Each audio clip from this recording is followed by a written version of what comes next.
Sweet. Welcome, everybody. So good to see all these faces. I know some of you are new to what this whole experience is about. Some of you were just with us in France with Patrick Vidal.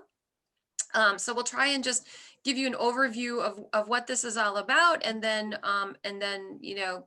get into your questions. Karen, do you want to say hi real quick before I start blabbing? Hi, everyone. It's nice to see you all. Some of you I know, like my mom. Hi, Mom. And I'm having a hard time going through all the gallery views, so I can't quite see everyone, but it's nice to see you, and I hope that we get to know each other a little bit better. And I know this Zoom thing is kind of awkward, but I hope everybody can hear me well. Just like raise your hand or write a message to Chris if my audio on my computer's not working properly. Does it sound good? Will you give me a thumbs up because you're on my screen? Yeah, well, so whoever who speaks, we're the big screen if you have the speaker view. Your volume is a little soft. I can move you closer. How's that? I like it. I think what I'll do is I'll maybe take the floor just initially to present what this is all about, and then Karen, I'll kind of let you go on. But so these virtual pilgrimage paths is what I call them. I started the first one just this month with Patrick Vidal, and I know some of you on line with us right now. We're on that tour, and so I'm excited to be offering one a month pretty much. I'm indefinitely. We'll see how long this goes, but I think even when tourism opens up, we'll still do it. Essentially, this is like a virtual tour. We'll be offering, information during the week. Most days there'll be some content. It might be pictures, it might be video, it might be music or cultural things. And then every Saturday for this particular one, starting the February 6th start date, which is 10 a.m. Central, we'll be having a live with Karin, wherever she is in Italy. And so every Saturday from February 6th to March 6th, there will be a 1 hour live experience with Karin, her sharing what's going on, where she is, and answering questions. And then, like I said, during the week, there'll be other content that will be available about where we are on the path. And one thing that I want to hit on really strongly is that, yeah, it's geared towards encouraging you to walk or to move or be active, like we would on an actual real tour, but there's no pressure. You will be told how many miles or kilometers we'll be traveling on this particular tour. I think doesn't it average like 35 a week or something? I think so, just about. Yeah.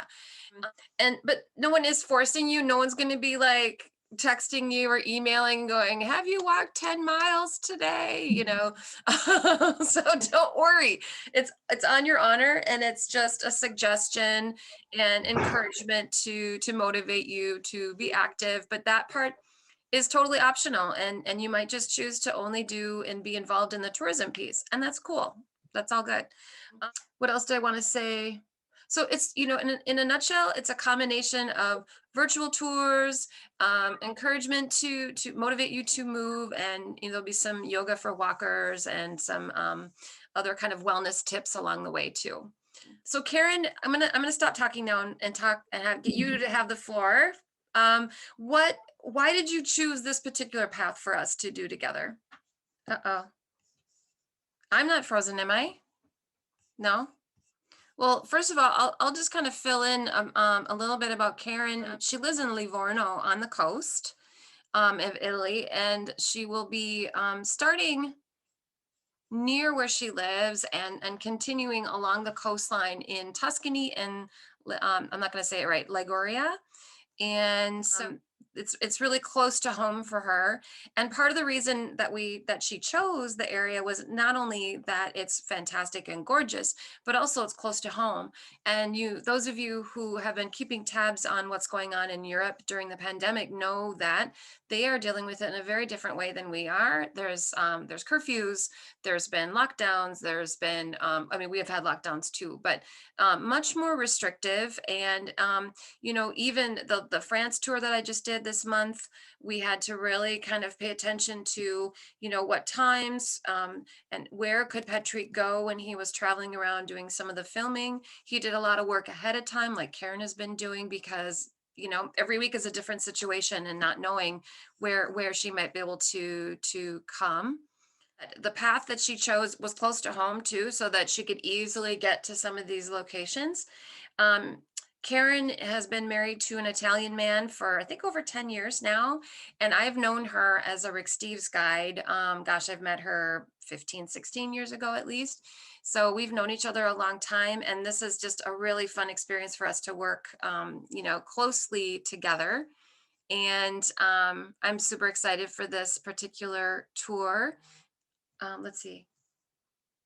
Okay. Yeah, just waiting for her to join. What else can I say? I know that she has lots of fun surprises for us along the way.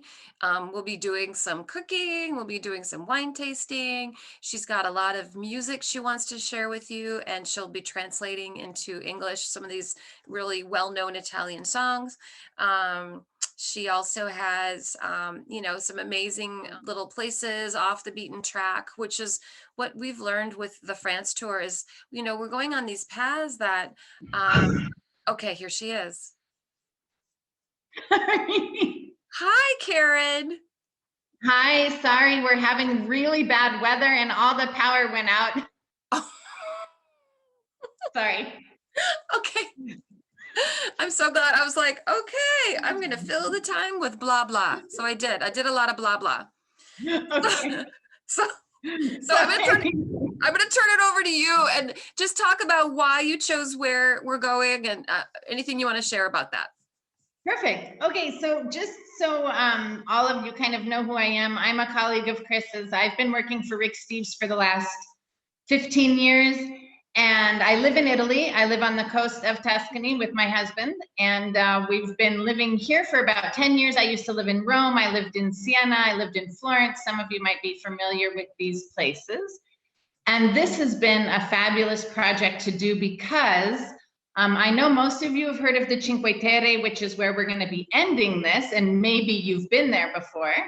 But the coast of Tuscany is also really amazing and beautiful. It's a special place that American tourists don't tend to go. In fact, when you think of Tuscany, you probably don't think of the coast.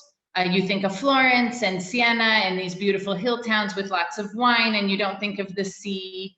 The island of Elba, where Napoleon was exiled to. We'll see that in the background, because actually where we start the tour down in Piombino is a little town. It's actually my husband's hometown, and you can see Elba from there. So if you ever wanted to go to the island of Elba, you would go to Piombino and take the ferry over to the island of Elba. And I wanted to start down there because of the history of the area. The Etruscans, the people who gave us the name Tuscany, the Etruscans had a town there in Piombino, and they were very influential in the area. And so I thought that was sort of an appropriate place to start. I just went today down there because it was my nephew's 19th birthday, and we went to visit him, and we went to where the archaeological park is. Unfortunately, we can't get in the park, and there's a lot of things that I'm running into that are closed because of COVID, and you guys all know that kind of stuff, so I'm sure you'll roll with the punches there. But from the street, I could get these sort of shots of the tombs of the Etruscans that they found in the early 1900s. And hopefully, I talked to some people the other day about maybe getting access to that park. So even though we start there, you might get a film with a little bit of an interview or something like that later on in the month, just because in Tuscany, we are in what is called the yellow zone now, which means we have a few more things open, and museums can be open during the week. They've got all these sort of parameters to keep everything from being too crowded or just having too many people around. So I'm following all the rules and being really good about, you know, wearing my mask and not, you know, I'm not intruding on people or getting people too close to me. But I can get a lot done anyways, like shots from the street of the Etruscan tomb. So that's pretty cool. Also, there's these little hill towns that are near that area that you can see the sea from the hill towns. And if any of you have been to hill towns in Tuscany, you know how cute they are. But these are ones that tourists don't really go to. So you can go to these medieval towns. They're from the 1300s, 1400s, 1500s, more or less. You know, the very cute brick, quaint, historic centers with the bell towers and the churches. And you've got the sea, which is literally a 10-minute drive from where these little towns are. And there's wonderful wine country there. I'm going to be talking to a friend of mine about doing, going to his house. He produces wine, and he's a very, very good friend of ours, and asking him to maybe talk to us a little bit about the wines in the region and why they're special over here on the coast, and why we think our wines here on the coast are better than Chianti and all that kind of, you know, there's a little bit of rivalry that goes on within the region about the different wines. And then we'll be coming here to my town where I live, which is Livorno. Livorno is a really interesting town on the coast. It's a port town. It's a working class port city that has eclectic history, I guess we could say. And we have canals that are like the ones in Venice, only cars can go around them because they're built bigger. It's a fishing town. We'll see all the boats and do some stuff around here. And then work our way coast. And I don't know how many of you have heard of Carrara marble, but Carrara is right on the border of Tuscany and Liguria. So we will be going there, or I should say, I've already been there. Because obviously, since I started doing this project, I've been going out and taking pictures and taking little films and trying to get information that I think will be interesting for you. It's not that I am doing this walk each day that you're doing the walk, because that would literally be impossible for me to find hotels and be able to organize that in a way that would be good for all of us. So I've been out and about already, and I'm putting together my films and my pictures, and hopefully that will be interesting for everyone. But just so you know, if you Facebook me or you see me on Facebook doing something and I'm not in the town that we're supposed to be on the day that it says we're going to be there, that's because I'm probably at home. So I haven't got it all done yet, but I've been to most of the places. And we'll be up in Carrara, like I said, and be able to see the marble quarries up there, which are, to me, fascinating. They're quarries that have been in use for over 2,000 years. The ancient Romans used to quarry marble out of them. Our best Tuscan friend, Michelangelo, used to go there when he was getting blocks of marble to make statues for the Pope down in Rome. And he went up there and he would sort of dictate to the quarrymen the different blocks that he wanted for his statues. So it has a lot of historical value. And then still today, most buildings in that area, but even where I live, having a marble staircase or marble countertops is kind of the norm. Carrara marble for us isn't really that expensive. And so it's funny to see how much marble we have in Tuscany and also up in Liguria, which is, as I mentioned, is right on the border. And I'll also introduce you to some culinary things that, I'm sorry, Chris, they're not healthy. There's a very special lard that they make up in Colonnata, which is up where the marble quarries are, and they actually age the lard. I know it sounds awful, but they age the lard inside of the quarry. And then you slice it up really thin and you put it on toasted bread. And so, of course, when I went to Colonnata, I had to have lunch and eat some lard. And I took pictures for you guys. I figured I walked my 10,000 steps that day. I could treat myself. Okay, so first of all, I'm all about a little bit of everything is okay. Or maybe not everything, but you know, everything in moderation, right? But I'm curious about the lard. Like, is it literally like, I imagine a block of white lard? Really? I mean, but it must have flavor, yeah? Well, it's very flavorful, but I'll send you guys the pictures, but it is really like, think bacon, but like 20 times more fat. It's so just fat. So does it taste like a really greasy bacon? It's more delicate than bacon, and you don't crisp it. You just let it sort of melt onto your bread. Wow. But now I know you guys are thinking that's disgusting, but you know what I did today is I actually got a bunch of lemons off my sister-in-law's lemon tree so that I can make a batch of limoncello. and have it ready. It should be ready by the end of our tour. So I'll make sure everybody gets pictures and a recipe of how we make limoncello, which is also, of course, another thing that Chris is not very healthy. I know, but I have no problem. I have no problem with that. Not at all. We're doing limoncello, lard, you know.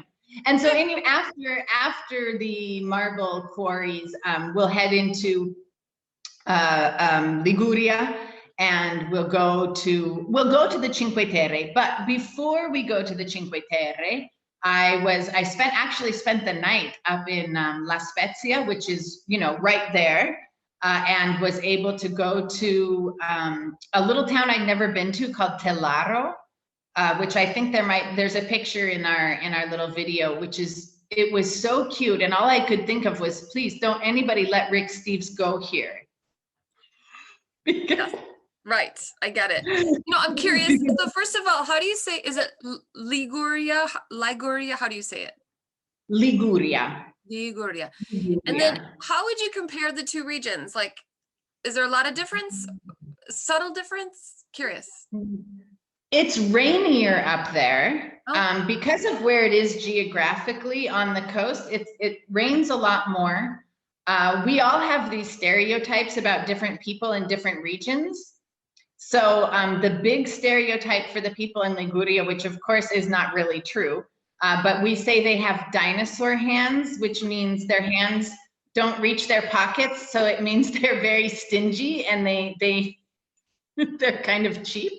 Yeah, I've heard that called also like crocodile hands. Yeah, you can't reach your pockets. Yeah, exactly. But that's not exactly true. I would say that compared to Tuscany, it's a little bit it's a little bit wilder.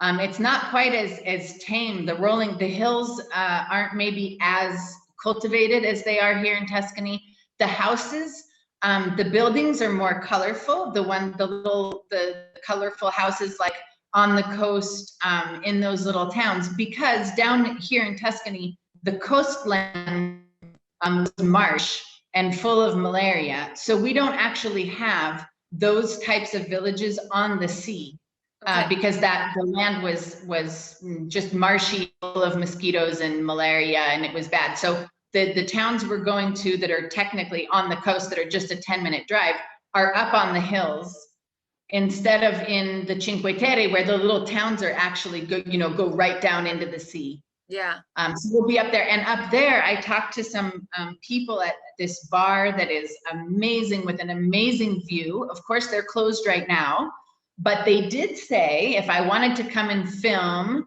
maybe they'll show us how to make pesto, or like we'll come up with some cool thing to do at their bar up there, because of course this is Italy, so we have to do a lot of stuff about food. Of course we do. For those of you that just did the France trip with Chris and Patrick, yeah, I'll be sending out videos and stuff like that, but some days you might be getting a recipe, or I have a bunch of songs that I've been working on getting the YouTube links to, and then I make sure that I get the words all in Italian and then have them translated into English. So one day, instead of getting, a video about some place, you might get a picture of the place, and then I'll send you a song with the words and the translation. And not just sort of, first of all, we love Andrea Bocelli, but he's not the only singer here. So maybe a little bit more like contemporary Italian music, things that you hear if you turn the radio on here. Or some, music from the 60s and 70s tends to be a lot of the Italian music that I really like. So I'm gonna put some of that in there. And if anybody has requests, like you have a favorite song, you want to know what the words are or something like that. I know everybody sings volare, but nobody knows what it means. I want to know what that means. Put that like in our Facebook group, or write it to me in an email. And I love doing, that's one thing I really wanted to mention, was I love doing back and forth. And this whole Zoom thing, or talking to my phone and having people watch me, is really strange. I'm used to having 28 people with me walking around a town and really interacting. Yeah. So I love getting questions and I love interaction, and the more of that to me, the better. So if you guys have questions about anything here in Italy, send them to me. And then when we do our lives, I'll make sure that I get that information out. I love getting questions and going up and, you know, finding out the information that people want. And if I don't know it myself, I'll find it for you. And I really like doing that. So Yeah, that's kind of how I would like things to be structured, is as much participation as possible. yeah, definitely. And I just want to say too, before, maybe I'll just touch on this and then maybe we can open up to questions with people. But the path that you chose, like a lot of times people ask, like the one that we did in France, people are like, oh, well, could I physically do this whole trek? And in France, I would say yes, like almost all of it you could. Some of it was on a road. And I know that for this particular tour, you could probably hike some of it if you wanted to go back and do it on your own, but not all. Like a lot of it is on the road, or you might have to take transportation to get to another location, right? Yeah, you can do most of it. You could technically come and do most of it. Okay. There are a few places that I kind of fudged on because I said, well, it's virtual and I really want to go there. And then there's one day where we're actually taking the train, because we're going from Livorno to a place called Forte di Marmi, and nobody wanted to walk there. Like, I mean, it's just kind of one beach town after another that are all the same, and there's nothing wrong with them, but then we never would have gotten to the Cinque Terre.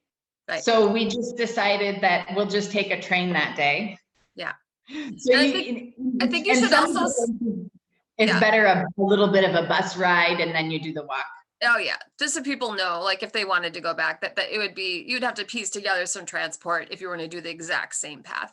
But also, maybe you should just say, what is the Cinque Terre? Because some people don't know what that is. Like we keep saying. You're right. I'm sorry. I get so used to my world. All right. So the Cinque Terre means 5 lands, and the 5 lands are these 5 tiny, tiny little towns that are all strung together on the Ligurian coast. And they're connected by footpaths, and they're connected by trains, and they're connected by boat.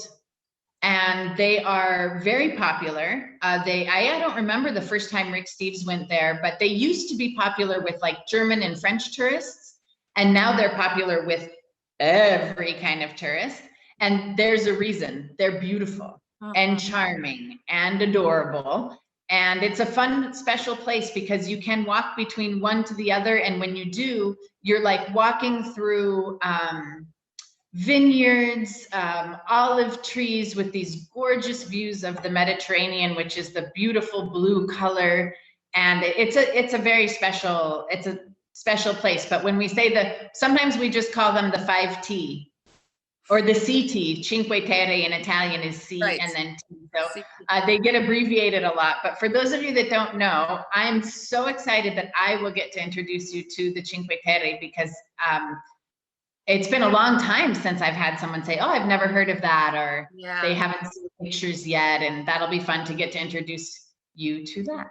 There's a question years ago from Jane Worth. She says, years ago, I read the book Beautiful Ruins by Jess Walter. And the setting was the 6th town of the Cinque Terre, Porto Vergogna. Porto Venere? Port of Shame is what she says. Have you been there? I don't know what that is. Do you know what she's saying? If you go just to the north of the Cinque Terre, there's Levanto, then Bonassola. There's, what else is up there? Portofino, and then there's a town that you can walk to. Actually, one of our walks is Porto Venere. Maybe that's what she means. But maybe it's Porto Venere. She spelled it Porto, Vergogna. Which would be vergogna, which means shame, but I'm not familiar with that. I will look it up. Could that be a made-up town for the book, maybe? It could be a made-up town for a book. They could have meant Porto Venere, because Venere means Venus. Yeah. Because Venus was born of the sea, right? And supposedly there, according to some ancient Romans. So maybe. Okay. Well, how about we open it up to questions, because we don't want to, drag this out and out. So if anyone wants to unmute themselves and ask Karin a question, go for it. That'd be great.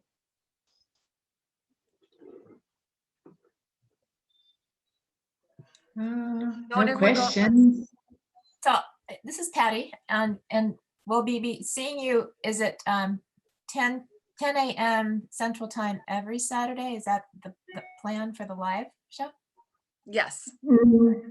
Okay, and then during the week, Oh, we'll get yeah. emails from you with all the goodies. It sounds really like Christmas. It's going to be sounded really fun.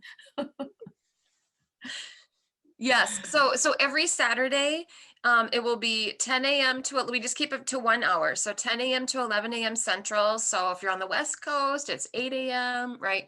And I'm not sure where you're from, Patty. Right, with California. Yeah. Oh, so okay. that's Yeah. So it'll be 8 in the morning for an hour. And so, yeah, Saturdays are lives. And then the rest of the week, not every day, but most days you'll get some little content, little nuggets of information that will be relating to where we are on the path.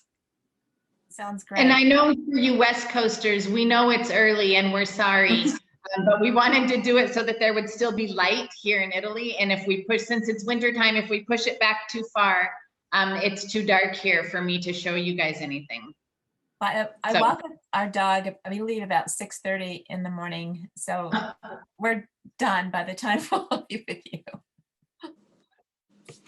Sounds good. So what is Linda Beers? Hi, Karen. Hi, Linda. How are you doing? Good. It's good to see you. Good to see you. So what's the platform you're going to use for the live streaming? Zoom. Oh, okay. So it'll be just, So it'll be just like this. It'll be Okay. this. Yep. okay. It's great. Good. And then also we record everything. So our lives will be recorded, all the stuff, that Karin produces, obviously, and it'll be accessible whenever. So if you don't see, if you're not available that day or, you're traveling or whatever, you can always look at it later and it'll be available to you. So, yeah. Yeah, and Chris, this is Barb Arsenault in Chicago, snowing like crazy here, with ice falling down off of all of our buildings. It's quite amazing. So we just go on My Coach like we did for the French tour, right? We just sign into My Coach and then we're going to find you, Karen, with all your stuff and Yep. whatever happens to be in for that day. Is that right? Exactly. It'll be exactly the same. So those of you who already did the France tour, you've already got a My Coach account. And so you will automatically just get fed that information on the day that we start. Yeah. Great. And so for those of you who don't know what I'm talking about, the motor of this program or this experience is this app. It's called My Coach. And it's actually an app that I've used I teach yoga. I've used it for nutrition classes, for yoga classes, and the whole point of it is to keep people on task. And so each day that there's content, every day really, you'll get a little message. It'll say, check out your program. And then you click on this link and then it'll show you could look at videos, you could look at written content, photos, what have you. And so that is going to drive the program just like in France. And so once you've signed up, you will get an invitation to add this app to your phone, or you can look at it on your computer. So you don't have to load an app on your phone if you don't want to, but you will still get an email prompt every day saying, check out your program. And then you can log in on the computer and look at it that way. Good question. In terms of when those things are put out, will they stay on there that we can go back and look at them a few days later or whatever? Yes. Okay. Great. Yes. And so what we've done, like this France tour we just did, for example, it just ended yesterday. And I'm leaving all that content available on the app that we're going to use for a whole extra month. And as well, all these videos live on YouTube, and we'll make sure you have links to all those so that as long as YouTube lets them be online, they'll be out there. So yes. Perfect. Yeah. Thanks. Mm-hmm.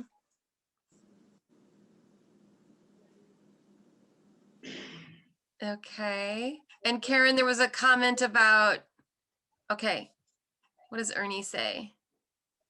Cinque Terre in Italy is a real place. Why did you create a sleepy town? Oh, I think the book, it was a fictional name.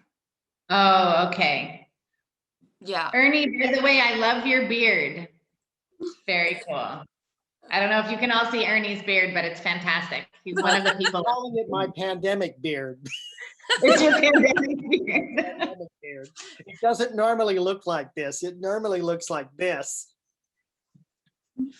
It's a joke with all of my workmates. Is there a way to buy the wine early? Shannon, is that you? Hi, Shannon.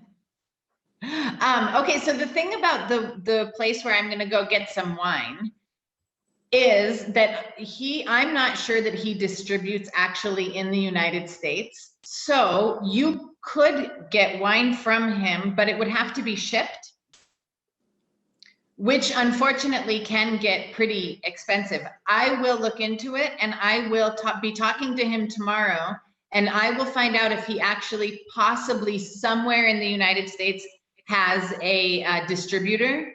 The only issue is maybe for you guys that it'll be 5 o'clock my time, but you'll be drinking at 8 a.m. Oh, it's noon somewhere. That's my motto.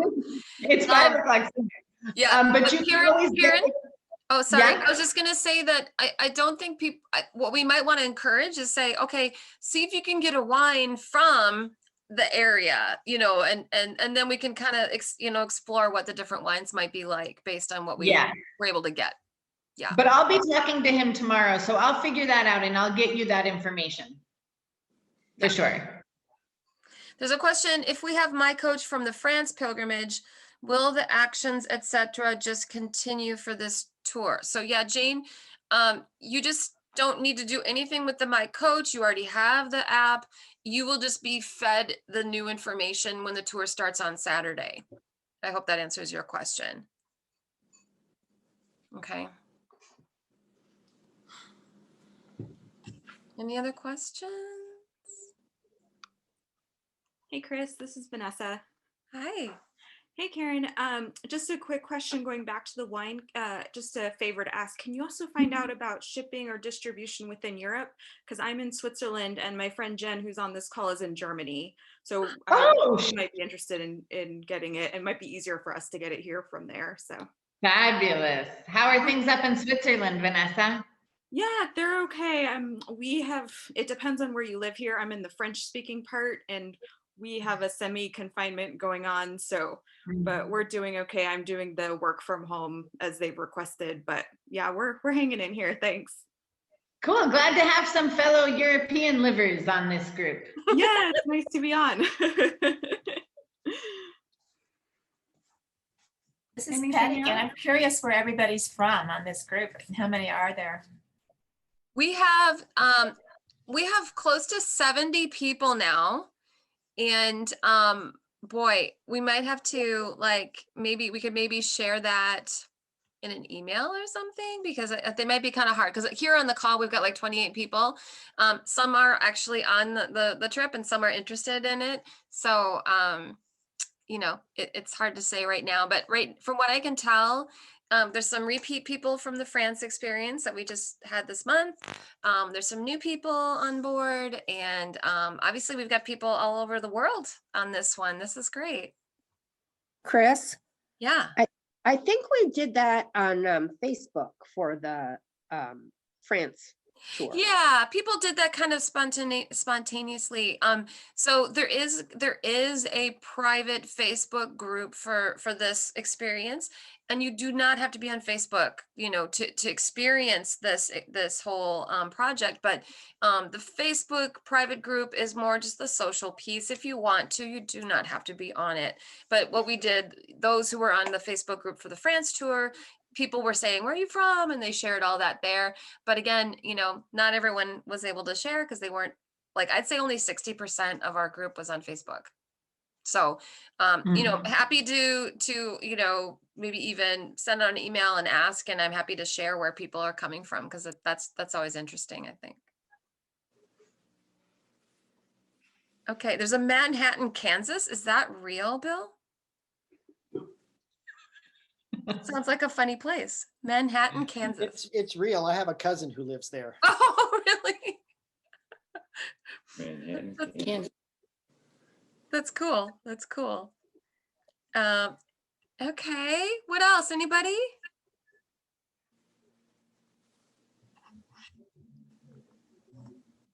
Well, and I want to say that, you can contact me and or Karen in any way that you wish.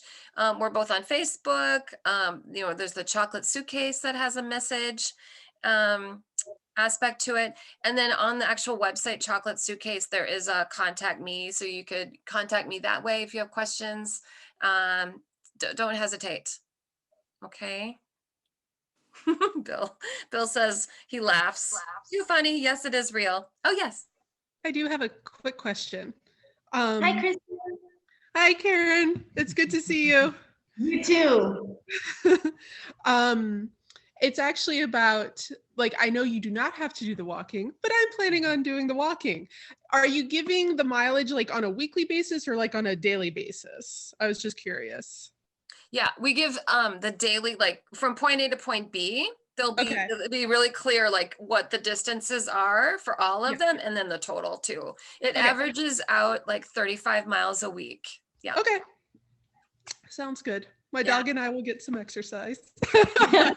I found for the France tour we just did, it was a lot more mileage. I know I didn't do it all, but it encouraged me to get out and walk more. And especially I'm in Minnesota, and it's, snowy and icy and not always the nicest way to walk, but it made me get out more. So that I was grateful for that on top of everything. Any other questions, my friends? Karen, anything else you want to add before we let you go have dinner? I can't think of anything else right now. Buon appetito to everybody. I hope you have a wonderful day, and I look forward to getting to know everybody a little bit better and see everybody's faces more often. And don't forget to write if there's something you're particularly interested in Italy that you want information on, and I'll make sure I get it in somewhere. So just let me know. Okay, And thanks everybody. Really nice to see your faces. Grazie. Yeah. Thank you. Grazie. Ciao. Ciao. Ciao, Bella.